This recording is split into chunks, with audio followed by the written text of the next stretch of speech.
gitu. Dan juga mungkin kadang-kala orang sering berkali berpikir bahwa sebetulnya ada berapa sih Injil kita gitu. Jadi kita itu punya satu Injil yaitu Yesus Kristus, tetapi penulisnya itu ada 4 yang manusia, yaitu Matius, Markus, Lukas, dan Yohanes. Mereka itu menulis tentang kehidupan Yesus sampai pada kebangkitannya.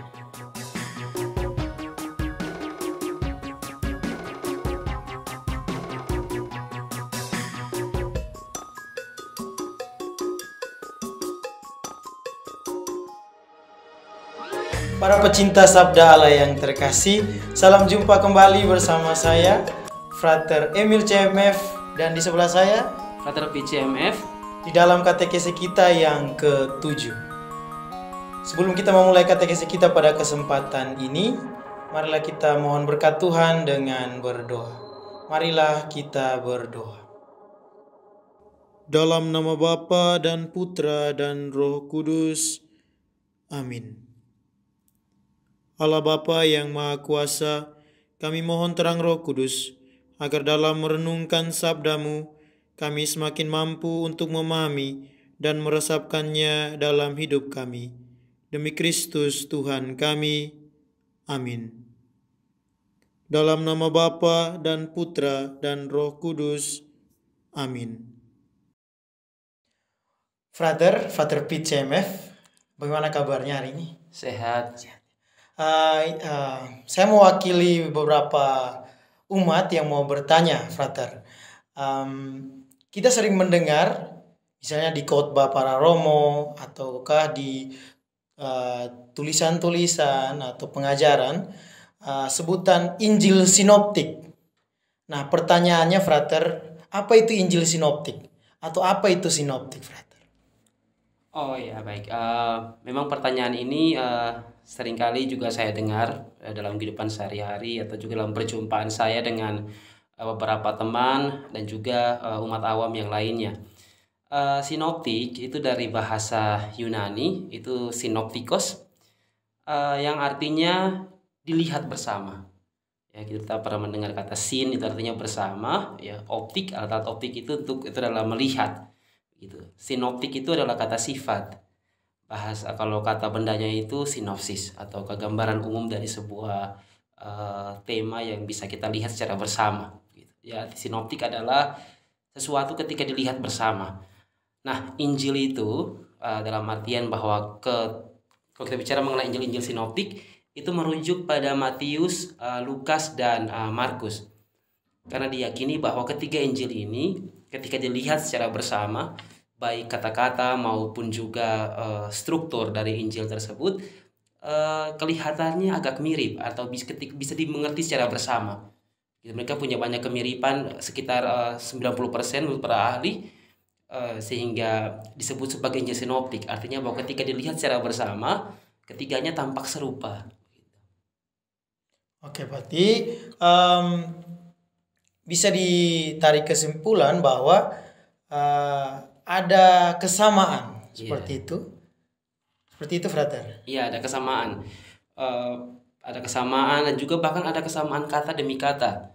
Misalnya ketika Yesus menyuruh orang lumpuh itu untuk bangkit dan mengangkat tikarnya itu di ketika Injil persis kata-katanya itu hampir sama.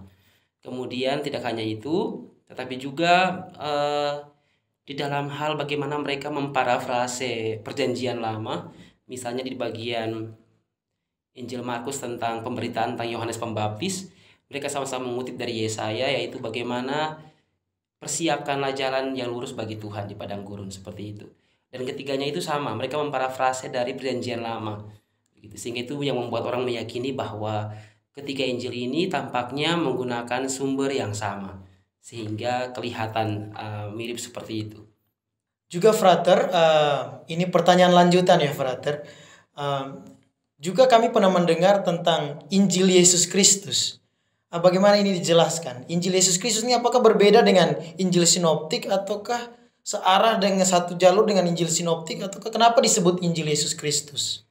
Kalau kita bicara mengenai Injil Yesus Kristus, tentu merujuk pada 4 pengarang Injil itu ya, Matius, Markus, Lukas, dan Yohanes. Harus dimasukkan juga Yohanes kalau kita mau bicara mengenai Injil Yesus Kristus, karena kalau kita mau mengenal tentang Yesus, tentang perbuatan-perbuatannya, tentang apa yang dikatakannya, dan juga sengsara, wafat, dan kebangkitannya, ya kita membaca dari keempat teks kuno ini, begitu, yang telah diakui gereja sebagai teks resmi, yang bisa memberikan kita informasi tentang kehidupan Yesus, begitu, sehingga disebut sebagai Injil Yesus Kristus, karena mereka memuat mengenai kehidupan Yesus itu sendiri, begitu. Dan juga mungkin kadang-kala orang sering berkali berpikir bahwa sebetulnya ada berapa sih Injil kita, begitu. Jadi kita itu punya satu Injil, yaitu Yesus Kristus, tetapi penulisnya itu ada 4 yang menulis, yaitu Matius, Markus, Lukas, dan Yohanes. Mereka itu menulis tentang kehidupan Yesus sampai pada kebangkitannya. Sebetulnya apa itu Injil? Injil itu adalah terjemahan dari Evangelion, itu bahasa Yunani. Injil itu bahasa Arab, kata serapan dari bahasa Arab, yang artinya kabar baik, begitu, kabar baik. Di dalam Perjanjian Lama, kabar baik itu merujuk pada pembebasan bangsa Israel, kabar pembebasan bangsa Israel.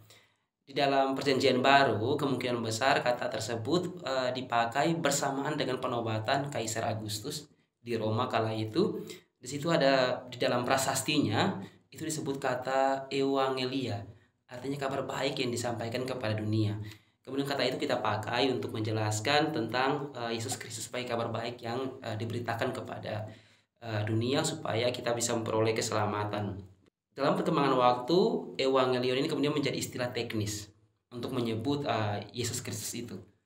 Misalnya dalam Tesalonika 1 ayat 1, Tesalonika surat pertama Rasul Paulus yang pertama kepada jemaat di Tesalonika, bab 1 ayat 5 itu disebutkan bahwa Injil yang kami sampaikan kepada kamu bukan hanya dengan perkataan, tetapi juga dengan kuasa. Di situ Paulus menggunakan Evangelion untuk proklamasi lisan dari kabar baik tentang Yesus Kristus. Dan akhirnya dipakai oleh Injil Markus pertama kali dalam versi tertulis, mengatakan bahwa inilah Injil tentang Yesus Kristus. Itu kita pakai dari Injil Markus. Tadi ditanyakan menyangkut kenapa disebut sebagai Injil Yesus Kristus, karena Markus menyebut itu. Terima kasih Frater atas penjelasannya, singkat, padat, dan jelas Frater. Atas pertanyaan tentang apa itu Injil sinoptik dan kenapa Yesus itu disebut sebagai Yesus adalah Injil. Terima kasih Frater atas penjelasannya. Demikian katekesi kita pada kesempatan ini. Mari kita tutup katekesi kita ini dengan mohon berkat Tuhan dalam doa. Marilah kita berdoa. Dalam nama Bapa dan Putra dan Roh Kudus. Amin. Allah Bapa yang Maha Baik, terima kasih atas penyertaan-Mu di dalam katekese kami ini. Mohon berkat-Mu selalu di dalam hidup kami. Demi Kristus Tuhan kami. Amin.